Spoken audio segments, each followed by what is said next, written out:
Hello everyone, welcome to Arvi Sir's English. So students, in this video we are going to see 9th standard semi-English lesson Great Scientist Passage 1. तर मित्रांनो, या व्हिडिओमध्ये आपण great scientist या lesson मधील passage 1 बघणार आहोत. Let's get started. Great scientists are persevering and never deterred by difficulties. So जे ग्रेट सायंटिस्ट असतात ते पर्झवेरिंग असतात, म्हणजे काय तर त्यांच्यामध्ये चिकाटी हा गुण असतो. And never deterred by difficulties, आणि कधीही संकटांमुळे ते डिटर्ड म्हणजे ना उमेद होत नाहीत.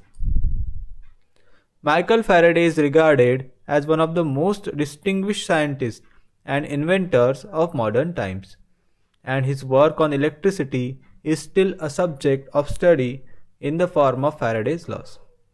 तर मायकल फॅरेडे यांना one of the most distinguished म्हणजे अतिशय प्रतिष्ठित सायंटिस्ट आणि इन्व्हेंटर्स ऑफ मॉडर्न टाइम्स म्हणजे आधुनिक जगातील इन्व्हेंटर्स असं मानण्यात येते.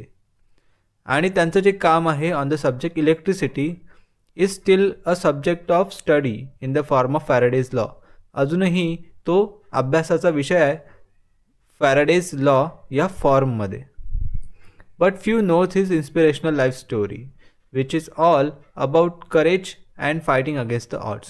पण खूपच कमी लोकांना त्यांची इन्स्पिरेशनल लाईफ स्टोरी म्हणजे प्रेरणादायी जीवनकथा माहिती आहे, जी की पूर्णपणे करेज म्हणजे हिम्मत, साहस and fighting against the odds म्हणजे विपरीत परिस्थितीशी लढा देणे यावर आधारलेली आहे.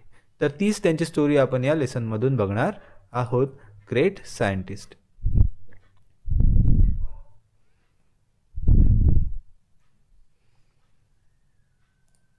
Michael Faraday was born into a poverty-stricken family in dirty London suburb. Michael Faraday यांचा जन्म अतिशय गरीब कुटुंबामध्ये पॉवर्टी स्ट्रिकन फॅमिलीमध्ये लंडनच्या एका घाणेरड्या उपनगरामध्ये झाला. ही suffered from a speech defect as a child. लहान असताना त्यांना बोलण्यामध्ये डिफेक्ट होता, म्हणजे त्यांना बरोबर बोलता येत नव्हतं. He would pronounce rabbit as wabbit. ते रॅबिटला वॅबिट असं प्रोनाऊन्स करायचे. He would not even say his own name and would call himself Faraday. त्यांना स्वतःचं नावसुद्धा बरोबर उच्चारता येत नव्हतं आणि स्वतःला ते फॅवेडे असं म्हणायचे.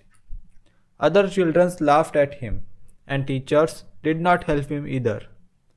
बाकी इतर मुलं त्यांच्यावर हसायचे आणि त्यांच्या टीचर्ससुद्धा त्यांची मदत करत नव्हत्या.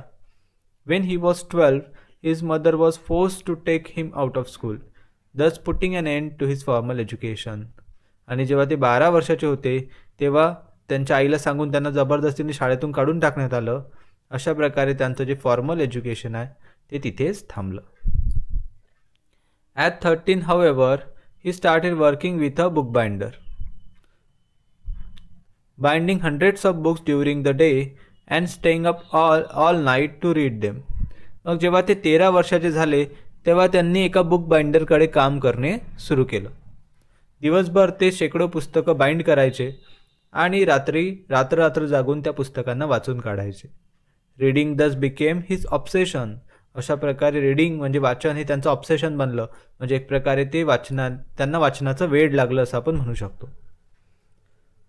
One day he came across a book on electricity which had been sent to his master for binding.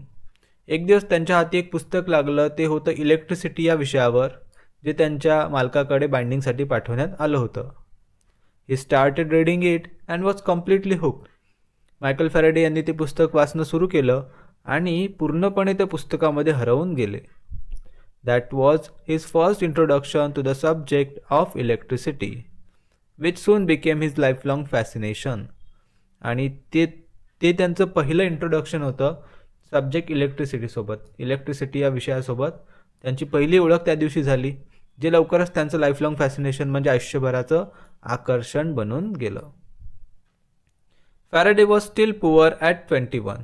अशा प्रकारे फॅरेडे हे 21 वर्षाचे झाले आणि अजूनही गरीबच होते. Once a friend gave him a free ticket to a public lecture and demonstration by the renowned chemist Humphry Davy at London's Royal Institution. एक दिवस त्यांच्या मित्रांनी त्यांना एक फ्री तिकीट दिलं. कशाचं? एका पब्लिक लेक्चरचं आणि डेमॉन्स्ट्रेशनचं. म्हणजे एक व्याख्यान होतं आणि डेमॉन्स्ट्रेशन होतं, आणि ते होतं रिनोड केमिस्ट हम्फ्री डेवी. अतिशय फेमस प्रसिद्ध असे केमिस्ट होते हम्फ्री डेव्ही. यांचं लंडन्स रॉयल इन्स्टिट्यूशन इथं एक पब्लिक लेक्चर अँड डेमॉन्स्ट्रेशन होतं. त्याचं तिकीट मायकल फॅरेडे यांच्या मित्रांनी त्यांना दिलं. Davy's work on chemicals and electrical lighting was the subject of conversation among the scientist of that age. डेव्हीचं जे काम होतं केमिकल्स अँड इलेक्ट्रिकल लाइटिंग्स या विषयावरचं, ते त्या काळातल्या सायंटिस्टच्या चर्चेचा विषय बनून गेलेलं होतं.